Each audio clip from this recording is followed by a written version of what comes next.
Sud Radio, au cœur de la mêlée, Alexandre Priam. Vous êtes au cœur de la mêlée avec toute l'équipe Sud Radio. Bienvenue sur notre antenne, sur la radio du rugby. Salut Quentin Cavanis qui a donc retrouvé de la voix, mais pas de cheveux. Un semblant de voix, pour être tout à fait honnête. C'est pas encore tout à fait parfait, mais c'est mieux. C'est parce que t'as trop souhaité joyeux anniversaire à Lou, j'imagine. Ah, exactement, j'ai chanté trop fort. 4 ans, ça se fait. Ouais. Et puis en plus, joyeux anniversaire à elle. En plus, comme tu chantes faux, il y a une punition indirecte. Le dieu du chant a dit non. Terminé pour Quentin Cavanis. C'était ça. Joyeux anniversaire à Lou en tout cas. Ouais. Donc Lou de Seine-et-Marne qui nous écoute très régulièrement sur Sud Radio. J'espère qu'elle écoute. Oui, j'espère aussi pour toi. Philippe Spanghero, bonsoir. Comment ça va, Philippe? Bonsoir messieurs, ça va et vous? Ça va très bien. T'as pas un anniversaire à fêter toi? Parce que là pour le coup on est dans la lignée des anniversaires. T'en as un toi à nous partager ou pas? Non, pas autour de moi là aujourd'hui. Je te préviens que si t'as oublié quelqu'un et qu'il écoute la radio, là c'est double dose. C'est-à-dire que tu vas être détesté dans ta famille, Philippe. Réfléchis bien. Tu n'as oublié personne, tu es sûr de toi? Tu me fais douter, mais non, a priori on est bon. C'est bon, ma soirée réussie, j'ai fait douter Philippe Spanghero. Comment ça va, Yoann Huget? Très bien. Revanchard, mais très bien. Écoutez, on va en discuter. Pourquoi revanchard, Yoann? Pourquoi revanchard? Dis-nous tout, Yoann.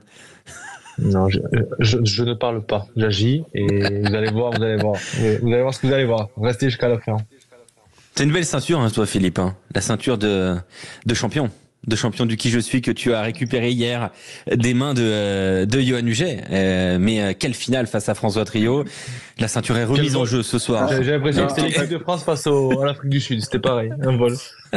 En fait, j'ai quand même eu le temps de faire un peu l'analyse de tout ça. D'abord, vous le sentez dans ma voix, il y a beaucoup d'émotions. Mais au-delà de ça, en fait, je suis bon sur un seul terrain et je dois avoir l'honnêteté de le dire. Et hier, sans le vouloir, parce que je sais que tu me fais aucun cadeau, t'es venu dessus. C'est cette génération française là, voilà. Dès qu'on va à l'étranger sur la génération des gens nés après 80, 85, 90.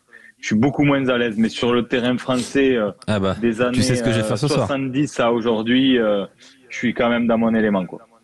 Après, c'est parce que t'es né en 71 aussi, c'est parce que voilà, c'est toute ta vie, Philippe Spanghero. Je suis ce qu'on appelle une vieille âme, c'est vrai. C'est vrai. Salut Adrien Abadi, comment ça va Adrien? Salut Alexandre, ça va très bien et toi? Très bien, écoute. Salut Antoine Mazer en direct de la Paris La Défense Arena, comment ça va Antoine? Salut Alexandre, salut à tous. Écoutez, ça va super bien. On nous promet un match avec un énorme suspense. On annonce quasiment guichet fermé à la Défense Arena ce soir entre. C'est les informations qu'on a eues auprès du stade. Non mais c'est la configuration rugby qui est à peu près. Voilà, c'est guichet fermé sur la configuration rugby qui est prêt à 15 000 spectateurs. Pourquoi, bien sûr, messieurs, parce que ça va être le premier match de Siya Kolisi qui est arrivé tout à l'heure. Toutes les caméras, toutes les lumières du diffuseur étaient autour du double champion du monde sud-africain, Siya Kolisi. On va avoir le temps, bien sûr, d'en reparler, mais c'est vrai que ce match-là, il a de l'importance, de l'enjeu, bien sûr, pour les Racingmen, parce qu'en cas de victoire, ils peuvent revenir à hauteur de la section paloise en tête du classement, mais également pour les Maritimes, pour essayer de recoller en cas de victoire ce soir aux portes du top 6 aux alentours de la 7ème place et surtout enchaîner, c'est ce que voulait Ronan O'Gara, faire une petite série après la victoire face à Bayonne et face à Bordeaux-Bègles la semaine dernière. Donc voilà, rendez-vous à 21h05 à peu près, mais ça va être très très chaud ici à la Défense Arena. Ouais, la Paris La Défense Arena, donc le théâtre ce soir de cette rencontre entre le Racing et le Stade Rochelais. Un petit mot d'ailleurs sur cette rencontre, Yoann. Belle affiche, très belle affiche. Est-ce que toi aussi c'est de voir Siya Kolisi porter ce maillot du Racing qui te met des petits papillons dans le ventre? Oui, bien sûr, c'est savoir s'il a récupéré déjà de son titre de champion du monde, savoir s'il est en forme. Dans une nouvelle équipe, savoir ce que ça va donner. Donc beaucoup d'interrogations autour de ce match. Et les Rochelais, s'ils sont capables d'aligner une 3e victoire, il me semble, face au Racing qui propose sa meilleure équipe du moment. On sent les Rochelais qui avaient pu perdre ce match face à Bordeaux. Donc ça va être un match très intéressant à voir. mais je pense qu'il est plein parce qu'il y a surtout beaucoup de Rochelais au stade. C'est pas moi. Alors attends, Johan, est-ce que tu peux confirmer que je ne t'ai pas payé pour dire ça, s'il te plaît? Non, je te rassure, tu m'as pas payé. Enfin, pas pour l'instant en tout cas. Mais parce que j'entendais déjà. J'ai rien reçu, dit-il.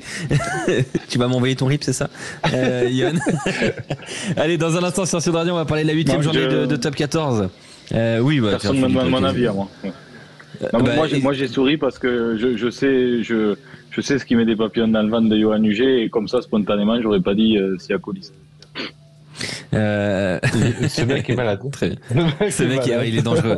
Et Philippe, si je ne t'ai pas lancé sur Siakoulis, c'est parce qu'on va en faire tout un grand pan dans notre actu du week-end sur la 8e journée du Top 14. Et c'est là, d'ailleurs, l'actu la plus importante de cette 8e journée du Top 14, eh bien que Siakoulis porte le maillot du Racing 92 pour la première fois en tant que titulaire aujourd'hui.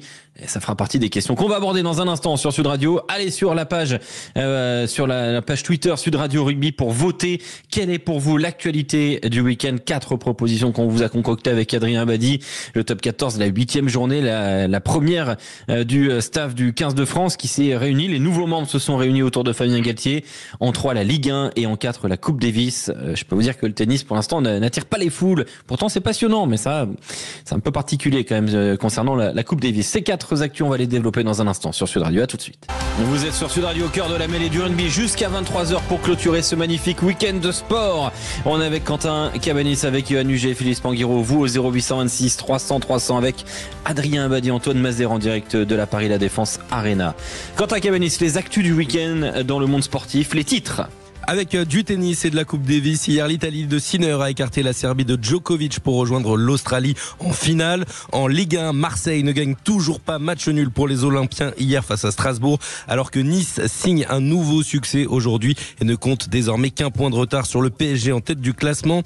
En rugby, le MHR inquiète de plus en plus avec une nouvelle défaite à domicile face à Oyonnax hier, malgré le changement de staff. Et toujours en rugby, Fabien Galtier a réuni le nouveau staff des Bleus dans l'Hérault cette semaine, l'occasion notamment pour Patrick Arletaz et Laurent Sampéré de donner leurs premières impressions. Et puis dans le reste de l'actualité, l'Italien Francesco Bagnaia remporte le Grand Prix de Valence et devient champion du monde pour la 2e fois consécutivement de MotoGP. Et puis le champion du monde de Formule 1, Max Verstappen, a remporté le dernier Grand Prix de la saison à Abu Dhabi aujourd'hui.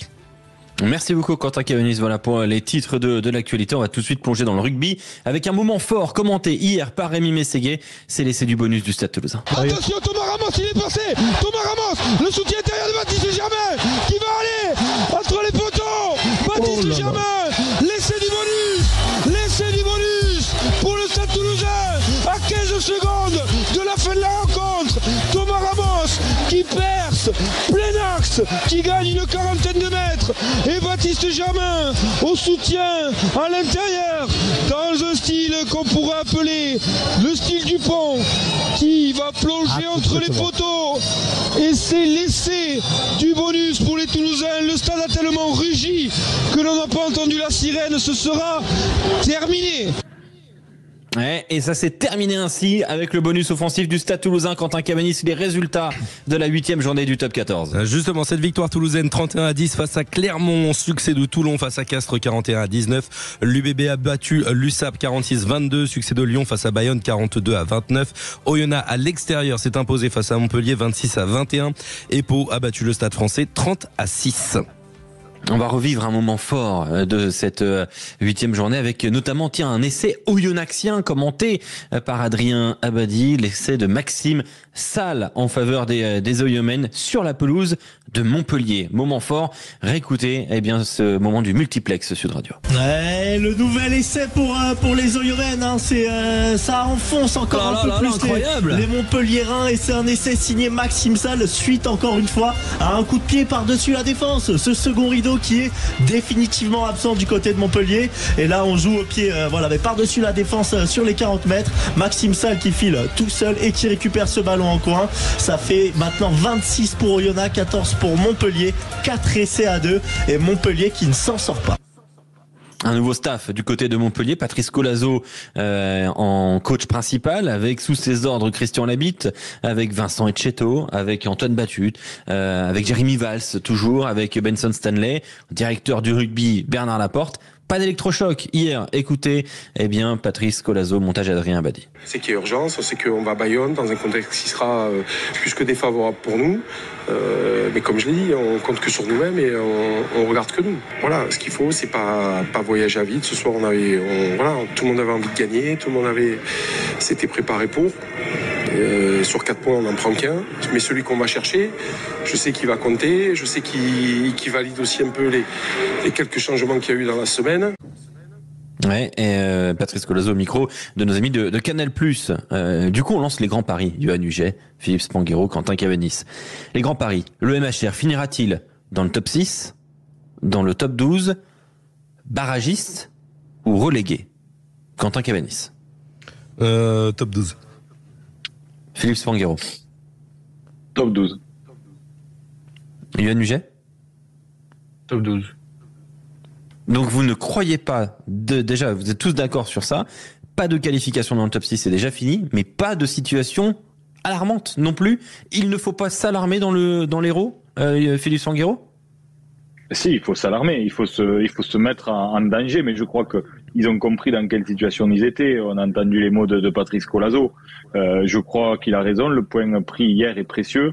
Cet électrochoc, je crois que c'est difficile de l'attendre tout de suite. Ils ont pris leur marque en début de semaine. Moi, j'attends de voir aussi comment les contours vont se dessiner sur les périmètres des uns et des autres. Je pense qu'il faudra quelques jours pour que ça s'affine, parce qu'on a énoncé les noms. C'est quand même l'armée mexicaine. Enfin, il y a du monde partout.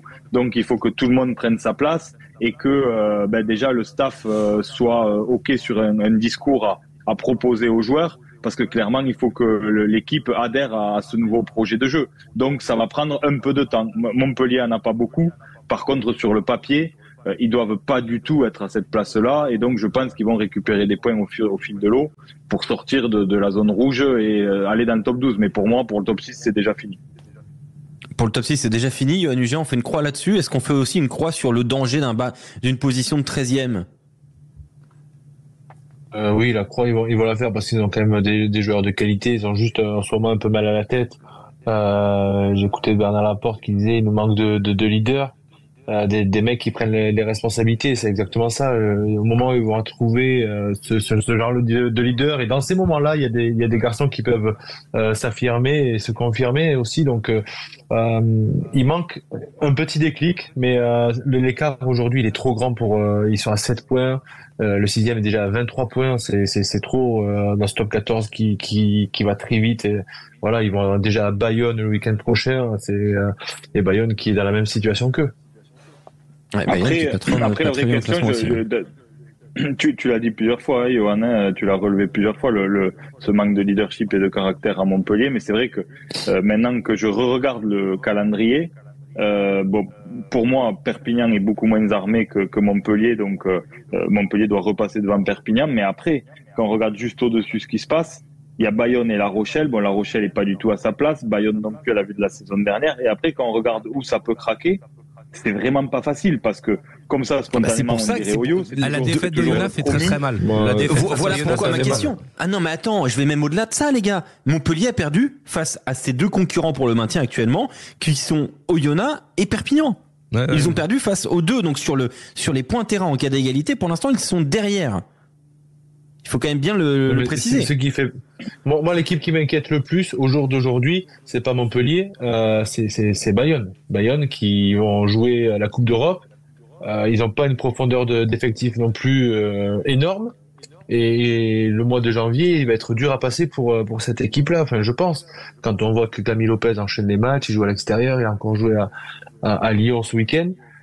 S'il y a une blessure de Camille Lopez, attention à Bayonne. Ouais, c'est vrai qu'on a peut-être été, on s'est laissé bercer par la saison dernière aboutie, mais par contre, on avait dit aussi que cette saison de transition après l'euphorie, même s'ils se sont renforcés, on voit que quand même il y a 1 ou 2 joueurs qui tiennent vraiment la baraque, qui tournent pas beaucoup, et ils ont la chance qu'il n'y ait pas beaucoup de blessés, mais c'est vrai que on sent que c'est un peu fragile. Ouais, mais après, ce serait pas non plus... en puissance. Attends, alors, si je peux me permettre, je tempère beaucoup sur Bayonne, les gars. Pourquoi? Parce que Bayonne fait partie de ces équipes, d'ailleurs c'est la seule équipe du top 14 à avoir 5 matchs à l'extérieur sur les 8 premières journées. Ce qui est quand même très particulier. Ils ont 5 matchs à l'extérieur sur les 8 premières journées et seulement 3 matchs à domicile. C'est la seule équipe du top 14 dans ce cas-là. Ils ont gagné combien de fois à l'extérieur en 5 matchs? Ah bah 0. Non mais ça j'en conviens, bien sûr. Mais à domicile, c'est 3 matchs, 3 victoires. Voilà, donc si tu équilibres ça un petit peu, tu te resitues quand même un peu mieux au classement. Tu vois, par exemple, parmi les équipes qui ont eu ne serait-ce que 4 matchs à domicile, Bordeaux-Bègles par exemple, tiens, prenons Bordeaux-Bègles. Bordeaux-Bègles, c'est 0 victoire à l'extérieur, 4 victoires à domicile. Eh bien Bordeaux-Bègles est 5e. Tu vois, ça permet aussi peut-être d'avoir une autre lecture sur la position de dans le contenu, Bordeaux-Bègles est 7e. À l'extérieur, dans le contenu à l'extérieur, ils prennent à chaque fois quand même plus de 25 points. C'est énorme. Oui, il y a un problème défensif. Donc, non, le problème défensif, non, parce qu'ils ne le retrouvent pas à domicile. C'est qu'à l'extérieur, ils ont pas cette capacité parce qu'ils font tourner 2-3 joueurs et qu'en faisant tourner ces 2-3 joueurs, ils sont en coude à coude face à Lyon et boum, ils craquent à la 65e. Donc, c'est pas un problème. C'est que si tu sors un peu de l'équipe type, la profondeur d'effectif, elle n'est pas encore au rendez-vous et la Coupe d'Europe qui va arriver. Et tu disais, enchaîner 2 matchs à domicile, c'est jamais évident et tu ne gagneras jamais les 2. Hein. Mais quand tu prends l'exemple là de Bayonne, justement, la semaine prochaine, ils accueillent Montpellier. S'ils battent Montpellier, ils auront minimum 11 points d'avance. Tu vois, déjà en ayant gagné à domicile, ce qui arrive quand même fréquemment avec Bayonne qui perd rarement à la maison. Laissons passer la Coupe d'Europe, messieurs, et on en reparlera. Non, bien sûr, mais est-ce que vous avez une idée du nombre de victoires de Bayonne à l'extérieur la saison dernière? Peu. 2. 2 ou 1 ou 2. Une. Ah, mais il y avait qu'une. À Pau, non? À Clermont. À Clermont. Mais il y a qu'une défaite à l'extérieur et c'était le match délocalisé. Je pense. Tu veux dire, à domicile, tu veux dire? Oui, une défaite. Oui. Une défaite à domicile, ouais, c'était le match délocalisé à Noeta face à Pau, qui avait fait un coup énorme Pau là-bas du côté de Donostia. Voilà donc pour l'aviron bayonnais. D'ailleurs, c'est le match qui sauve effectivement la section paloise, qui aujourd'hui n'est plus exactement le même club. Hein, on l'a bien vu.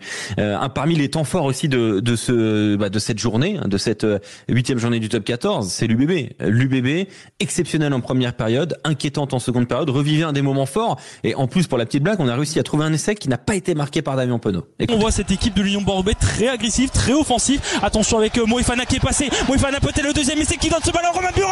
Et le deuxième essai pour l'Union Bordeaux pour son 100e match sous les couleurs de l'UBB. Romain Buros qui marque son premier essai de la saison. Ça fait 12-0. L'UBB qui part sur les chapeaux de roue. C'est ce qu'on disait en avant-match. Vu la ligne de 3 quarts, ils veulent gagner ce match avec le bonus. Et pour l'instant, ça fait 2 essais à 0 pour l'UBB avant la transformation. Ouais, cette transformation, donc cet essai marqué donc par Romain Buros, c'était à la 7e minute de jeu. Et après, il y a eu 4 essais de Damien Penaud au total. 4 essais de Damien Penaud. Alors question peut-être un peu bête, mais on se rappelle un petit peu quand même de l'Union Bordeaux-Bègles, qui a souvent vécu avec des hommes providentiels, avec des grands joueurs. Semira Dradra avait porté un moment l'UBB. Il y a eu Mathieu Jalibert, porte aussi un petit peu l'UBB de temps en temps, même si Maxime Lucu s'est mis à ce niveau-là. Est-ce que l'arrivée de Damien Penaud et son efficacité, 4 essais en un match, est-ce que Damien Penaud peut faire franchir un cap à l'UBB? Félix Panguero, à lui tout seul, je précise bien. Ce qui est anti-rugby comme question, bien sûr. Ouais, là c'est ce que j'allais dire, mais c'est bateau de dire ça. Après, c'est à lui tout seul, non. Ça peut être l'élément déclencheur de plein de choses dans la dimension psychologique, dans la confiance, dans la capacité à finir des coups que peut-être l'UBB arrivait pas à finir. Voilà, mais je crois que de façon générale, l'UBB est monté en puissance. Il faut qu'ils règlent quand même leurs problèmes d'entame de deuxième période et de profondeur de banc. On y reviendra, mais on l'avait dit en début de saison. On trouvait qu'il y avait quand même un décalage dans le niveau de cet effectif entre la ligne de 3 quarts et les avants. Mais je crois qu'à la vue là, la ligne de 3 quarts, tu la places où en top 14? Si tu prends un classement, tu la places où à peu près? Cette ligne de 3 quarts, dans le top 3, dans le top 5, dans le top 6, dans le top 12, tu la places où? Je rappelle la ligne de 3 quarts, Lucu, Jalibert, Bielbiaré, Moefana, De Porter, Penaud, Buros. Philippe, si tu dois la top placer 3. Dans un top 3, Yoann Huget, t'es d'accord avec cette idée-là? Top 3 aussi? Oui, bien sûr, c'est top 3. Après, c'est top 3, bien sûr. C'est que mais les avants, ils sont internationaux. Et les avants, il y a les avants, ils sont d'anciens jeunes et les anciens jeunes et c'est top 8. Donc aujourd'hui, il faut des avants dominants, conquérants et c'est ce qui pêche un peu sur l'UBB. quand ils ont des trous, c'est que les avants, au bout d'un moment, ils arrivent à bout de souffle. Et on l'a dit hier, on a eu le plaisir d'ailleurs de recevoir Romain Buros sur Sud Radio en direct. D'ailleurs, on l'écoutera dans quelques instants. C'est vrai qu'il y a une stat assez dingue du côté de l'Union Bordeaux-Bègles. Depuis le début de la saison, sur les 8 premiers matchs, l'UBB a perdu 7 fois les secondes périodes. Ce qui est quand même une véritable anomalie. Donc pour cette équipe donc de l'Union Bordeaux-Bègles. On peut continuer d'évoquer l'UBB, mais je voulais d'abord vous amener aussi sur la section paloise. Alors on en parle chaque semaine maintenant parce que c'est vrai que c'est exceptionnel. Là, elle a battu le Stade Français Paris, qui était la meilleure défense du top 14 jusque-là, en empêchant le Stade Français Paris de marquer, mais en leur infligeant en plus le bonus offensif marqué par la section paloise, parce que la section elle s'est révélée en plus assez offensive avec des essais de Sacha Zeger, de Michael Capelli et de Luc Whitelock. Il est où le plafond de verre? Il est où le plafond en fait de cette section paloise? Est-ce qu'on peut l'imaginer aller dans le top 6 à la fin de la saison? Est-ce qu'on peut l'imaginer se battre pour le Brennus là comme ça? Si vous deviez situer un petit peu le plafond, le véritable niveau de la section paloise, parce que une saison de Coupe du Monde est toujours un peu particulière, mais quelle est ton analyse toi, Philippe? Je regarde le classement en même temps. On a posé la question il y a 2 semaines et j'avais dit que je pensais quand même qu'ils auraient du mal à intégrer le top 6. Et quand je vois la performance d'hier, je me pose sincèrement la question. Voilà, parce qu'il y a des grosses équipes. Ouais, mais j'avais dit non il y a 15 jours parce que je pensais qu'il y avait quand même des gros qui allaient se réveiller. Je pensais qu'il allait manquer de la profondeur comme à l'UBB, mais aussi à cette section paloise, parce que quand tu regardes aujourd'hui les équipes qui sont pas dans le top 6, il y a l'UBB, il y a Clermont, il y a le Loup, il y a La Rochelle, il y a cette équipe de Bayonne dont on vient de parler, mais pour moi La Rochelle va y être, l'UBB va y être, et donc ça va se jouer entre le Loup et Clermont, et pour moi je pensais pas jusqu'à il y a 2 semaines que la section puisse faire la bagarre avec eux, mais aujourd'hui j'ai changé d'avis. Voilà, je trouve que dans la section n'est plus une surprise. Les joueurs dont on a parlé hier se sont vraiment affirmés, ont pris l'épaisseur nécessaire là maintenant.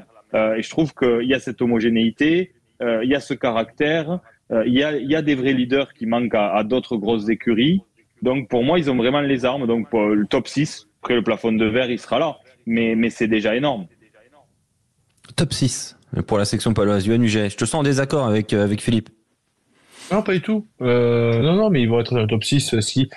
Et là, ils n'ont même plus d'aller chercher des victoires à l'extérieur. S'ils gagnent que leur match à domicile, ils sont, pour moi, assurés d'être dans le top 6 parce qu'ils ont déjà un petit peu d'avance. Ils sont collectivement en place depuis le début de la saison.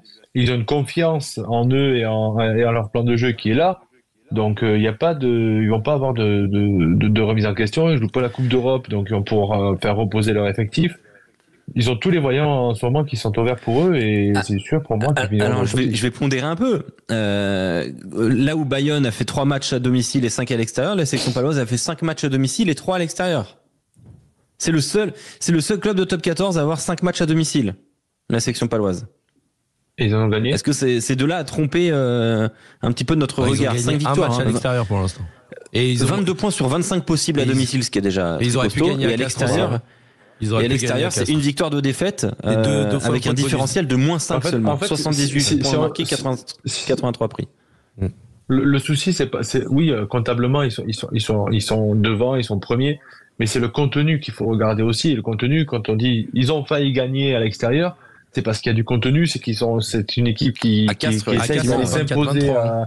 Voilà, donc ils essaient d'aller s'imposer et c'est pas une équipe qui lâche à la 60e ou à la 65e comme on peut voir certaines équipes qui font de la résistance et ils mettent on va dire leurs joueurs cadres sur remplaçants et se dire à la 60e si on les accroche, on les fait rentrer. Non, eux ils y vont avec des réelles intentions, ils croient en leur projet comme j'ai dit tout à l'heure et pour moi cette équipe-là, il y a tous les voyants qui sont ouverts pour intégrer ou rester dans le top 6 en tout cas, ça c'est sûr. Et on l'espère pour nos amis de la section paloise. Voilà donc pour le top 14, le classement donc à jour en top 14. Quentin Cabanis. Pau leader devant le RCT, le Stade Français, le Racing, Castres et Toulouse. L'UBB va arriver 7e avec Clermont, Oyonnax 9e, égalité de points avec Lyon 10e, La Rochelle 11e avec 15 points, égalité avec Bayonne. On va ensuite retrouver Perpignan 13e avec 8 points et Montpellier dernier avec 7 points. Et je parlais de l'interview de Romain Bureau, c'est bien, vous pouvez la retrouver sur la chaîne YouTube de Sud Radio. On a tout mis en replay hier avec Adrien Abadi, plus d'une heure de récap, de replay sur le MAG. Vous êtes près de 860 000 abonnés sur la chaîne Sud Radio sur YouTube. Et continuez, venez vous abonner sur cette plateforme qui vous permet d'avoir tous les replays de l'antenne de Sud Radio. Dans un instant, sur notre antenne, on va parler du 15 de France, la rentrée des classes, la rencontre aussi entre les nouveaux membres du staff du 15 de France. Quel mot pour définir ce staff? On en parlera dans un instant. Et puis on parlera aussi de cette plainte, de ce litige qu'il y a entre la France et l'Australie. L'Australie qui demande 600 000 euros à la Fédération française de rugby. On en parle dans un instant sur Sud Radio. Vous êtes au cœur de la mêlée sur Sud Radio, à une demi-heure du coup d'envoi de Racing 92, Stade Rochelet. On vient de faire la première actu du week-end avec le top 14, la 8e journée. Passons maintenant à l'équipe de France. Dans l'Hérault, Fabien Galtier a réuni les nouveaux membres de l'équipe de France, notamment Laurent Sampéré, Patrick Arletaz. On est avec Philippe Spanghero, avec Johan Huget. On a eu des réactions, il y a eu des interviews qui ont été données notamment au journal L'Équipe, avec déjà cette première phrase de Fabien Galtier: aucune raison qu'on ne soit pas plus fort. Écoutez justement Fabien Galtier évoquer ce nouveau staff dans un premier temps, puis après on parlera justement de l'aspect plus fort de cette équipe. Aujourd'hui, on est en train de vivre tout un travail qui est de cicatrisation. Je crois qu'il va falloir du temps pour eux. Il va aussi falloir du temps pour nous. Mais le temps va nous permettre de cicatriser tout ça. L'arrivée aussi des nouveaux potentiels, des nouvelles ressources, la construction du nouveau staff, l'arrivée de Jean-Marc à nos côtés. Tout ça, ça va nous permettre d'abord de accepter, dépasser et ensuite transcender. C'est beau. Fabien Galtier qui est dans la philosophie la plus complète. On écoute Fabien Galtier de nouveau sur cette équipe de France qu'il sent de plus en plus fort. Cette équipe-là, de toutes nos forces, je le dis bien, elle va dépasser ce qu'elle a déjà fait. Il n'y a aucune raison qu'on soit pas encore plus fort. Il n'y a aucune raison qu'on ne soit pas sublimé par ce qu'on a vécu. Parce qu'après la reconstruction vient le temps de la colère, puis après de l'ambition. Il n'y a aucune raison qu'on limite notre ambition. Voilà donc pour notamment l'équipe de France. Dans un instant, on parlera du choix du capitaine qui a l'air d'être un choix très important. Mais évoquons d'abord ce nouveau staff avec Patrick Arletaz, donc entraîneur de l'attaque et des trois quarts. Il n'a pas envie de décevoir Fabien Galtier, mais il a une vision très différente. Trop de vidéos, tue les vidéos. Trop de data, tue les data. Je vais sortir quelques extraits de son interview qui est très intéressante auprès du journal L'Équipe, parce que sachez-le, Patrick Arletaz est professeur de maths. Voilà, je sais pas si vous le saviez. Il a été notamment professeur de maths de Julien Thomas. Ça, c'est quand même. On demandera tout à l'heure à Julien Thomas. On voit ce que ça donnait. C'est pas son meilleur fait d'art. Ouais, c'est effectivement dans le CV. Je suis pas sûr qu'il y ait écrit professeur de maths de Julien Thomas. Mais donc lui qui aime beaucoup les mathématiques, il devrait avoir un rapport à la data qui est proche de celui de Fabien Galtier. Eh bien non. Je cite: je suis moins précis que Fabien, surtout moins gourmand de data que lui, mais ça fait partie du sport. Effectivement, j'ai fait des études de maths, j'aime ça. J'aime les prendre comme un outil, mais pas comme une vérité. Et c'est un outil, oui, très performant. Cela ne doit nous amener des indications pour orienter et expliquer. Mais c'est comme tous les outils. Trop de vidéos tue la vidéo, trop de data tue les data. Là, il y a déjà, je pense que quand Fabien Galtier il prend Patrick Arletaz, il connaît sa relation au data. Peut-être qu'on va édulcorer un petit peu ce point-là dans le staff de l'équipe de France. Et puis la deuxième entrée, c'est Laurent Sampéré, qu'on juge extrêmement compétent. Hier au Stade Français Paris, une source me disait que effectivement, il avait été très très très bon, vraiment très impressionné par la science du jeu de Laurent Sampéré, qui notamment a cité, quand on le voit dans le staff, tous les membres, eh bien c'est du très haut niveau. Je vais avoir la chance de travailler avec des gens excellents dans leur domaine. Quel mot pour définir ce nouveau staff autour de Fabien Galtier, Philippe Spanghero? Enthousiasmant. Enthousiasmant, intéressant. Yoann Huget. Fraîcheur. Fraîcheur. Alors, la fraîcheur peut être enthousiasmante. Pourquoi enthousiasmant, Philippe Spanghero? Parce que je le trouve plein de promesses. Je trouve qu'il est intelligent, équilibré. Moi, j'aime beaucoup les profils choisis les uns à côté des autres. Je trouve que Patrick Arletaz a fait un très bon boulot à Perpignan. Tout le monde, tous les gens qui l'ont côtoyé m'en ont dit beaucoup de bien, et sur sa capacité de travail, et sur son rapport aux hommes, et sur sa vision du rugby. Comme toi, les retours sur Laurent Sampéré sont très bons. Voilà, il y a de la fraîcheur parce que ça reste de jeunes entraîneurs. Je trouve que tout ça est assez équilibré. J'attends de voir. Je trouve que c'est intéressant. Je monte d'un étage. Je trouve que ça va être intéressant aussi de voir la nouvelle position de Fabien, parce que petit à petit, on l'a vu, on l'a dit, Raphaël Ibanez est sorti du jeu entre guillemets. Donc Fabien va avoir besoin certainement d'être un peu plus exposé médiatiquement, de prendre plus la parole qu'il le faisait avant la Coupe du Monde. Donc comment il va se comporter avec ce nouveau staff? Est-ce qu'il va leur laisser plus de latitude? Est-ce qu'au contraire il va rester dans ce registre et aller chercher Jean-Marc Lermé, dont il a parlé plusieurs fois dans cet entretien, qui est le vice-président en charge de la haute performance? Je crois que la relation entre les deux est bonne, et Jean-Marc peut venir aussi épauler tout ça. Donc ça va être intéressant pour moi dans l'équilibre général qui va être à construire. Ouais, et c'est vrai que tu m'as enthousiasmé dans la façon de l'expliquer. Pourquoi tu parles de fraîcheur, toi, Yoann? Fraîcheur parce que tout simplement ils avaient du mal, je pense, à tourner cette page-là de cette Coupe du Monde. Et quand on entend encore Fabien qui parle de cette Coupe du Monde, de cette plaie, pour moi le livre il est fermé. On n'a pas fini le livre, c'est pas grave, il faut en ouvrir un autre. Et quand on ouvre cet autre livre, ben voilà, il y a Patrick Arletaz, et il est très complémentaire avec Fabien. Je pense qu'il a appris beaucoup de ses erreurs, de cette faculté humaine en tout cas, parce qu'il est très data. Et Patrick Arletaz est très dans l'humain, un peu comme un William Servat. C'est une façon de s'amener un peu d'humanité dans ce staff, parce qu'on sait que Fabien Galtier n'est pas l'humain le plus facile qui existe. Non, mais c'est pour ça. C'est pour ça. Et c'est pas mais non, il n'y a pas de secret, mais il a appris de ses erreurs, et du coup, il s'entoure des gens comme William Servat, comme Patrick Arletaz, qui eux ont une proximité avec les joueurs, et que lui n'a pas, mais parce que c'est pas son domaine. Son domaine, c'est les data. Il est capable de faire une équipe de rugby juste en regardant les GPS, et cette équipe-là sera performante parce que il est extraordinairement très pointu. J'ai jamais vu un coach comme ça, mais il lui manque ce petit côté humain qui, ça se sent, on va dire, sur son côté négatif. Donc Patrick va lui amener cette fraîcheur et on va dire, ce côté humain que peut lui amener William du côté des avants. Mais ce qui est paradoxal, c'est que Patrick Arletaz est à deux doigts de se faire virer de Perpignan, et il se retrouve en équipe de France. Donc c'est quand même.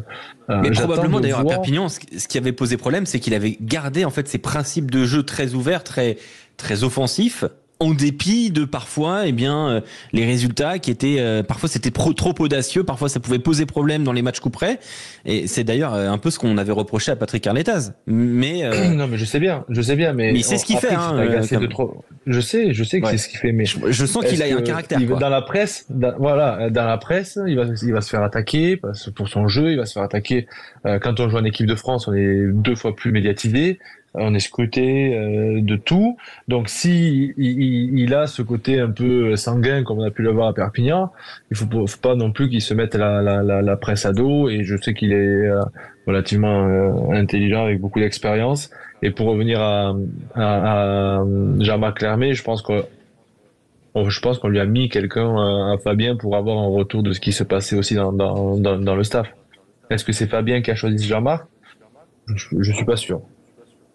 Non, mais enfin, Fabien n'a rien choisi, c'est-à-dire qu'avec l'élection de Florian Grill, Jean-Marc remplace numériquement Serge Simon, mais je crois quand même comprendre que la relation est meilleure, que Jean-Marc laisse toute la latitude sans faire d'ingérence, et que je crois que ça plaît plutôt à Fabien, et que quelque part cette relation est bonne, parce que quelque part on se rend compte que...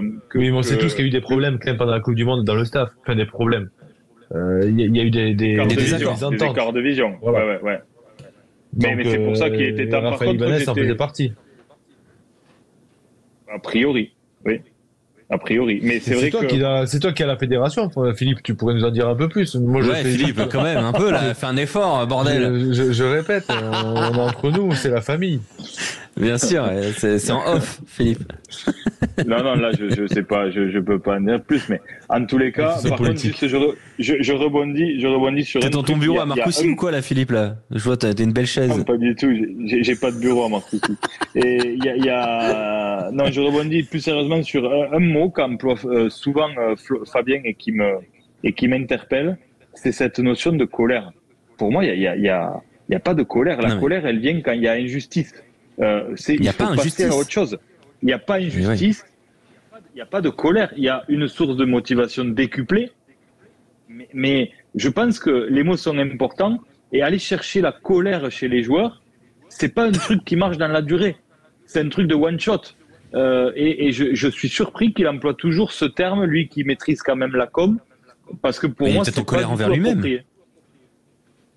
Mais il est peut-être en colère envers lui-même, tu vois. Et peut-être qu'il estime qu'il n'a pas fait les bons choix, mais vu qu'il le dit pas, peut-être que... Parce que Fabien Galtier n'a pas non plus fait un immense mea culpa ou a fait des immenses regrets sur ce qu'il a fait sur le mandat, sur la Coupe du Monde. Peut-être qu'il se l'est fait lui-même et même très probablement il doit avoir la même exigence qu'il a avec les joueurs. Il doit là aussi l'avoir avec lui-même. Et cette colère, il l'a peut-être pour lui-même, mais peut-être que ça lui ferait du bien d'en parler. On l'invite, Fabien Galtier, si t'as envie de parler un petit peu de ce que t'as sur le cœur sur Sud Radio. On t'accueille dans notre sofa de psy. Petite question, et d'ailleurs la question a été posée par Romain Bergone du journal de l'Équipe à Fabien Galtier. En l'absence d'Antoine Dupont, qui sera capitaine? Ah là, c'est très intéressant parce que il pourrait dire immédiatement, Charles Olivon. Je veux dire, de facto, Charles Olivon. Eh bien non. Écoutez, on prendra le temps, je cite, là aussi d'en discuter avec notre groupe de leaders. On avait pu compter dans ce rôle sur Charles Olivon, puis sur Anthony Gelon, sur une tournée en Australie avec une équipe qui n'était pas premium, sur Greg Aldrit, sur Julien Marchand, sur Gaël Ficou, qui font aussi partie des leaders. On prendra le temps avec les coachs d'identifier les profils et construire ensemble le choix du capitaine. Alors, le choix donc ne coule pas de source comme ça, en claquant des doigts. Est-ce que vous êtes surpris de cette déclaration? Et si vous deviez donner un nom, lequel vous metteriez capitaine de l'équipe de France en l'absence d'Antoine Dupont? Yoann Huget. Yoann réfléchit. Je pense qu'il attend de revoir ses cadres, de revoir ses leaders pour prendre une décision collégiale. Si c'est pas Charles, ça risque d'être Anthony Gelon. Pourquoi ce serait pas Charles? Je sais pas, mais parce que peut-être après cet échec-là, il a besoin de renouveau dans le discours des joueurs également. Il a besoin à Toulouse, ça évolue aussi beaucoup en termes de capitanat. Donc peut-être qu'il veut choisir 2 ou 3 capitaines avec l'émergence de certains joueurs. Philippe? Alors, j'ai été un peu surpris de la réponse. Je pensais que ça allait être beaucoup plus spontané autour de Charles Olivon, qui en plus fait une grosse Coupe du Monde. Donc sportivement, il n'y a pas de point d'interrogation, parce qu'il faut quand même avant tout que le capitaine soit quand même titulaire incontestable à son poste. Et il y a quand même des postes où il y a de la grosse concurrence. Et c'est vrai que c'est intéressant quand Yoann comme ça parle spontanément d'Anthony Gelon. Moi, le nom qui me vient, c'est Julien Marchand. Mais mais je vais y avoir plusieurs capitaines. Ouais. Mais Julien Marchand, est-ce qu'il n'est pas en concurrence avec Peato Movaca? Tu vois, pas de plus en plus aussi, parce que attention, hein, Peato Movaca, il a fait une grosse Coupe du Monde. Hein. Est-ce que tu vois, est-ce que tu mets de facto Julien Marchand? Alex. Ils sont pas concurrents. Je sais bien. Sincèrement, ils sont pas concurrents parce que Julien fait un boulot de SAP et que Peato, lui, est plus dans l'explosivité dans le jeu.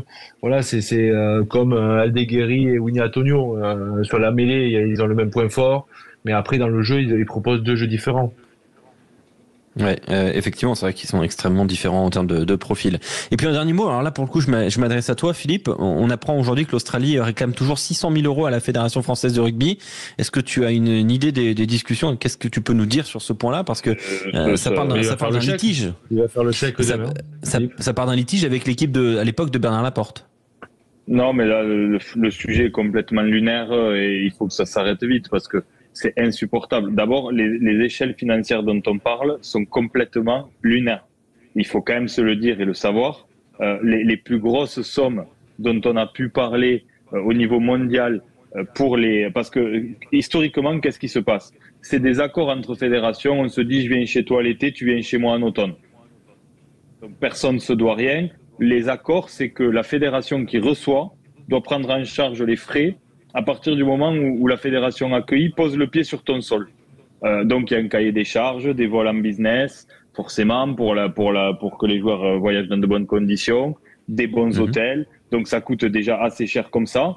Ce qui s'est passé, ça a été avec les Blacks il y a quelques années pour 2 test matchs où tu savais que tu allais remplir les 2 stades et faire des revenus assez énormes. C'était 1 million les 2 matchs. Là, pour un match amical de pré-Coupe du Monde, les Australiens parlent d'1 million d'euros. Mais, enfin, je veux dire, dans quel monde 1 million de dollars australiens. 1 million ce qui fait 600 000 € australiens. Ah ouais, d'accord, encore plus. $7 australiens. C'est 1 million d'euros. Et donc, dans quel monde quelqu'un se réveille un matin et dit, bon, on n'avait signé aucun papier, mais autour d'une table, on s'était dit ça. Quand tu as besoin d'argent. Donc, non, mais quand tu as besoin d'argent, mais honnêtement, revenir sur le sujet, la discussion a été ouverte. La fédération australienne a menacé de ne pas jouer ce match. La discussion a été ouverte entre les 2 fédérations. La fédération française a fait un pas de plus en donnant 60 000 € qui ne devaient même pas, et en proposant de partager les revenus au-dessus de 65 000 personnes, partager à 50-50 les revenus de billetterie. Ce qu'on n'était pas du tout obligé de faire parce que la fédération française est aussi dans une situation financière compliquée. Et là, je trouve que c'est vraiment... je ne comprends pas la stratégie parce que jamais de la vie, ils obtiendront un gain de cause. C'est basé sur rien. Voilà. Et ça remet aussi en perspective certains égarements quand même de l'ancienne gouvernance où comme ça, autour d'une table, tu disais à une équipe, viens, on va te donner 1 million pour jouer un match. Ça n'était jamais arrivé et ça n'était pas du tout les échelles. Complètement hallucinant là les montants dont on parle. Donc bon, de toute façon, la fédération australienne n'aura pas gain de cause, il faut se le dire, et ce serait bien que ça s'arrête vite parce que c'est une fédération avec laquelle on a toujours entretenu de très bonnes relations et il faut que ça continue. Voilà donc pour ce point, c'était donc la 2e actu du week-end. La 3e actu du week-end, évidemment, ça va être le football, mais un tout petit détour vers la Paris La Défense Arena avec Antoine Mazer. Salut Antoine. Rebonjour. Est-ce que la Paris La Défense Arena se remplit à 20 minutes maintenant du coup d'envoi?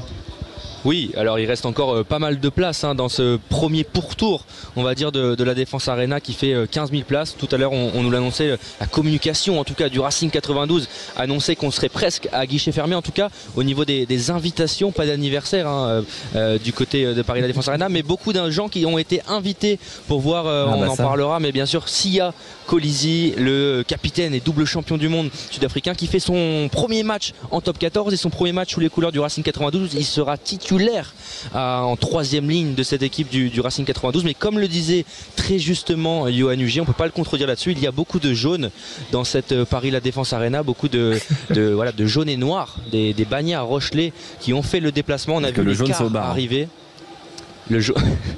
le jaune c'est au bar, mais en tout cas il y aura beaucoup de jaune sur la pelouse et dans les gradins de cette Paris La Défense Arena. On voit les joueurs du Stade Rochelet et notamment le jeune Nathan Boulanger qui fait son deuxième match titulaire à l'aile de cette équipe rochelaise. On va avoir le temps, mais il y a beaucoup de joueurs notamment du Racing 92, des anciens du Racing 92 qui évoluent maintenant du côté du Stade Rochelet. On pense notamment à Georges-Henri Colombe, Yohan Tanga, Iri Barren ou encore Teddy Thomas, mais également le trio Ogara, Thalès et Ryan, bien sûr, qui retrouveront des anciennes amitiés dans les travées de la Paris Défense Arena. Merci beaucoup. Reste avec nous, Antoine. On va parler de la troisième actu du week-end. On va parler de la Ligue 1. Mais d'abord, un moment fort de cette journée de Ligue 1. On écoute... C'est la réaction d'Ousmane Dembélé suite à son but, son premier avec le Paris Saint-Germain. On écoute bien l'attaquant parisien. J'ai vu que Fabi me l'a mis en profondeur, j'ai décidé de frapper fort et puis voilà, c'est rentré. Je suis content après les premiers matchs de Ligue 1 que j'ai joué, les 4-5 premiers matchs, je voulais marquer très vite et après je me suis dit de ne pas me prendre la tête sur ça et de faire des bons matchs. Après je savais que ça allait arriver, quoi. On est tous satisfaits de la victoire, c'était un match important, surtout mettre 6 points à l'AS Monaco qui est l'une des équipes fortes de ce championnat. Et puis voilà, on continue, on va rester leader encore ce week-end, on va bien se préparer pour les prochaines échéances. Alors oui, cette position de leader ne tient qu'à un fil, mais rappelons les résultats Quentin Cavanis, parce que comme le disait Ousmane Dembélé auprès de Prime Video, eh bien Paris est leader toujours de ce championnat de Ligue 1 après 13 journées. Il restera une rencontre ce soir, Lyon-Lille. Ouais, mais ça va rien changer au fait que le Paris Saint-Germain sera toujours leader ce soir après ce succès 5-2 face à Monaco vendredi. Hier, Lens a battu Clermont à l'extérieur 3-0. Strasbourg et Marseille ont fait match nul 1 partout. Nice aujourd'hui a battu Toulouse 1-0. 0-0 entre Nantes et Le Havre. Brest s'est imposé à Montpellier 3-1. Metz s'est imposé à Lorient 3-2. Rennes a battu Reims 3-1. Et donc Lyon-Lille à 20h45. Donc ça a démarré depuis 5 minutes. Voilà, et on suivra cette rencontre avec l'application Free et Ligue 1, notre partenaire. Un petit mot, qu'est-ce que vous retenez, Philippe Spanghero et Yohan Uget, est-ce que vous retenez le premier but de Dembélé ou l'OM qui est encore en difficulté? Et là, il y a eu des mots très très forts de Gennaro Gattuso. Tiens, je vais vous les donner quand même, parce que on savait que ça allait arriver. On le savait que ça allait arriver, mais là il a fait ça bien, Gennaro Gattuso quand même. Ouais. Il a été très bon. L'équipe a été nulle. Le match a été tout aussi pénible en première période, mais la seconde a été pire. J'ai dit à mes joueurs que je voulais des explications. J'attends dimanche pour avoir la réponse. On parlera tous ensemble. On n'a pas gagné un duel. J'ai du mal en tant qu'entraîneur à comprendre. On n'a vraiment pas joué. L'équipe a été nulle. Le match était pénible. J'ai passé un moment très désagréable. Voilà. Dans la mesure, toujours. Dans la nuance, Gennaro Gattuso. Est-ce que vous notez les difficultés de l'OM ou le premier but de Dembélé avec le Paris Saint-Germain et cette victoire 5-2? Philippe, toi qui es grand connaisseur de football. Les difficultés de l'OM. Les difficultés de l'OM, on va en parler justement. Yohan Uget. Dembélé. J'ai annoncé hier, j'en ai parlé et donc du coup je préfère retenir cette note positive et personnelle pour ce garçon qui le mérite. Tout simplement depuis le début de la saison. Ousmane Dembélé. Antoine Mazer, tu retiens quoi toi? Les désillusions de l'Olympique de Marseille en championnat, mais heureusement il y a la Coupe d'Europe. On en est déjà là du côté de l'OM à choisir les compétitions. Quentin Cavanis. Je vais suivre Antoine Mazer. Alors, question un peu provocatrice. L'OM est-elle condamnée à vivre une saison sans ambition? En championnat ou en Coupe d'Europe, bien évidemment. En championnat, Marseille est 12e actuellement et déjà 16 points de Paris leader. Est-ce que Marseille est condamné à vivre une saison sans ambition? Quentin Cavanis. En championnat, ouais. C'est terminé déjà? Peut-être à une Coupe d'Europe, mais pas la Ligue des Champions. Et pour le championnat, c'est absolument plié. Non, mais quand je dis allez, peut-être 6e, mais pas 5 ou 6e, mais pas mieux, quoi. Il n'y aura pas de troisième place synonyme de Ligue des Champions cette année, quoi. Voilà, bon, comme ça c'est réglé pour Quentin Cavanis. Antoine Mazer, est-ce que l'OM met de côté son ambition cette année déjà dès le mois de novembre? son ambition en championnat, elle va être très compliquée. Après les Marseillais, si tu regardes Alexandre le classement, ils sont qu'à 5 points des premières places européennes. Bien sûr, Gennaro Gattuso le disait, ils vont demander des explications, mais également les supporters commencent déjà à demander des explications. Il va y avoir des matchs cruciaux qui vont arriver. En Coupe d'Europe, il y a la première place qui est presque acquise en cas de victoire face à l'Ajax. Ça sera fait cette semaine, donc il y a déjà quand même quelque chose de positif qui peut s'instaurer pour l'Olympique de Marseille. Mais il va y avoir la réception de Rennes, mais également la réception de l'Olympique Lyonnais, ce match qui n'avait pas eu lieu il y a quelques semaines. Et là, après ces deux matchs-là, si l'OM ne prend pas 6 points sur ces matchs-là, ou au moins 4 points, l'OM rentrera en crise. Et là, les ambitions en Ligue 1 risquent d'être très très compliquées. Ouais, est-ce que Philippe Spanghero, je sais que tu as beaucoup d'amis marseillais, notamment d'anciens grands joueurs. Tu ressens cette douleur des Phocéens de voir une équipe qui n'est plus capable d'être ambitieuse déjà cette saison-là? Alors oui, je le ressens, et de la tristesse aussi, de l'incompréhension, dans l'incapacité à trouver une forme d'équilibre et de relation entre la direction et ses supporters sur des durées un peu longues. Donc moi, sans trop connaître le foot, je pense que la saison de l'OM, elle va être très compliquée. On sent que c'est une saison de transition. Je pensais qu'avec ce président, il avait fait tout ce qu'il fallait pour avoir les bons codes avec les supporters, les intégrer aux décisions et trouver une forme de sérénité autour du club. Mais à Marseille plus qu'ailleurs, la moindre étincelle, ça fait un feu de forêt, quoi. Ah ben ça va très très vite effectivement du côté de l'OM. C'était la transition tous les 6 mois, quoi. Mais il va y avoir du recrutement cet hiver. Et Mehdi Benassia vient d'arriver cette semaine. Franck McCourt a dit qu'il allait rajouter. Et la cellule de recrutement avec Mehdi Benassia, qui vient d'arriver en tant que directeur sportif, travaille activement sur beaucoup de renforts. On parle de 5-6 arrivées dès le mercato d'hiver du côté de Marseille. Faut pas mettre 32 millions sur Vitinha, quoi. Par exemple.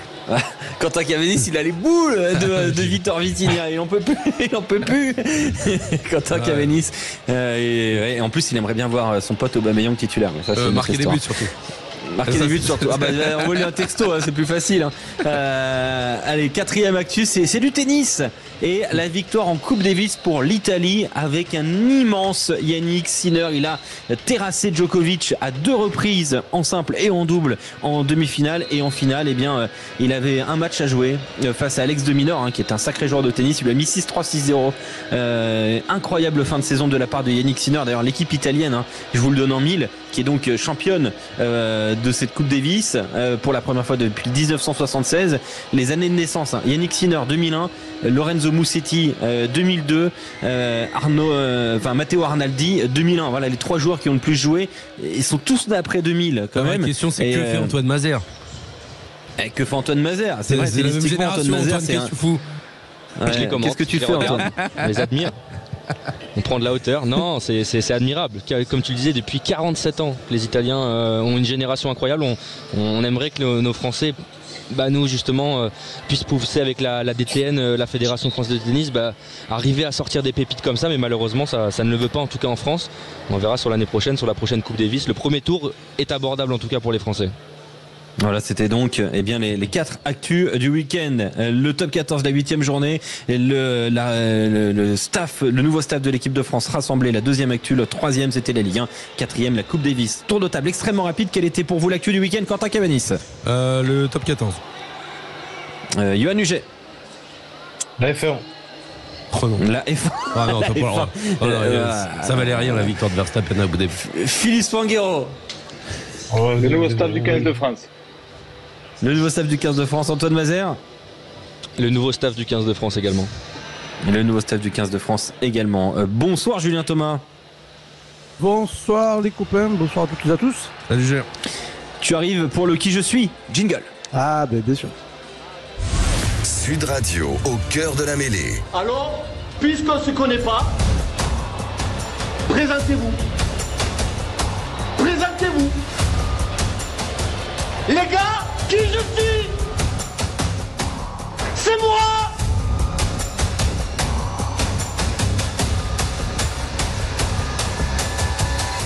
C'est moi. Je suis un monsieur. Ça, c'est se présenter. C'est comme ça qu'on se présente sur Sud Radio. Il a la ceinture, Philippe Spanghero. Il la remet en jeu ce soir, le vainqueur du qui je suis d'hier. On va le faire façon express. Ça va être exceptionnel. Si vous marquez un point, vous êtes en finale. C'est aussi simple que ça. Ok. Il y a donc Philippe Spanghero, Yoann Huget, Julien Thomas. Est-ce que vous êtes prêts? Est-ce que tout le monde est prêt? Tout le monde est prêt. Je suis né à Chartres en 1993. J'ai 5 sélections avec l'équipe de France. Je n'ai connu qu'un seul club. De mes débuts rugbystiques à 10 ans, au Castres Olympique, jusqu'à aujourd'hui, 2023. Ça fait 20 ans que je suis un joueur du CO, chez les jeunes et chez les pros. Philippe Babillot. Philippe en finale. Bravo. Philippe en finale. Je l'avais. Donc, qui va rejoindre Philippe en finale? Ça se joue entre Yoann et Julien. Je suis né à Wagga Wagga. J'adore ce nom. J'ai commencé ma carrière à Queensland Country avant d'aller à la Western Force à Perth, puis d'aller au Brumbies. Au Brumbies, je joue, mais peu. Je me retrouve du coup à aller jouer au Japon. Et puis au Stade Toulousain, retourner au Japon. Et je suis désormais un joueur, un sacré joueur du Stade Toulousain. Je suis né en 1990. Julien 90 mais à fou. Non. Richard Arnold, Yoann Huget. Richard Arnold, Yoann Huget, Julien Thomas éliminé. Oh là là. Il a tenté ce fumier, il a tenté de dire ça, c'était incroyable. Non, je parle seul, j'ai dit mais à fou moi. Ah, mais Afou est beaucoup plus jeune. Hein. Mais, oui. Mais Afou est beaucoup plus jeune. Il est né dans une ville chantée par Shakira. C'est pas Waka Waka, c'est Wagga Wagga. Mais oui, pourquoi pas. Très bien, bravo Quentin. Un grand bravo. Alors, ça va être le premier arrivé à 2 points. D'accord? Je suis né en 1995 à Auxerre. J'ai commencé chez les jeunes à Toussy, puis à... Comment? Non, c'était une blague. J'ai dit Giroud. J'ai commencé à Toussy, puis à Auxerre, et j'ai ensuite migré vers le Racing 92 chez les jeunes. J'y joue depuis 2015 chez les pros. J'ai 33 sélections en équipe de France. Philippe Spanghero et Yoann Huget qui s'affrontent. Premier arrivé à 2, garde ou gagne la ceinture. Combien de sélections en équipe de France? 33 depuis 2016. Joueur du Racing. Il joue encore? Il joue encore. Il est sur la feuille de match ce soir avec l'équipe du Racing. Moi. Il n'est pas sur la feuille de match ce soir, pardon. Yoann Huget, Kamisha. Kamisha, Yoann Huget, point pour Kamisha. Philippe Spanghero, t'es toujours là? Je suis là, non, je l'avais pas là. Je suis né en 1990 à Toulouse. Je l'ai déjà fait, sachez-le.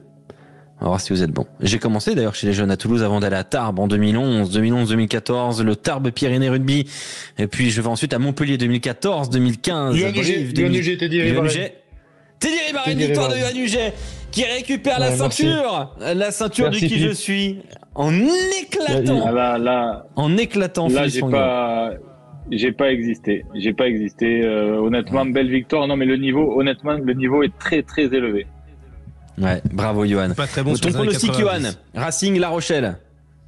Merci monsieur. La Rochelle. La Rochelle pour Yoann. Philippe Spanghero. La Rochelle, t'as dit? Oui, il a dit La Rochelle. Il a dit La Rochelle. Non, comme la semaine dernière, j'ai dit. La Rochelle. Et voilà. Bah moi je vais vers celui qui a la ceinture. C'est Yoann qui a sûrement raison encore une fois ce soir. Merci Philippe, merci Yoann. Dans un instant, c'est Julien Thomas, Antoine Masder en direct de la Paris La Défense. Je m'en vais comme un prince. Tu marches sur l'eau, comme dirait Philippe. Allez, hein. À tous.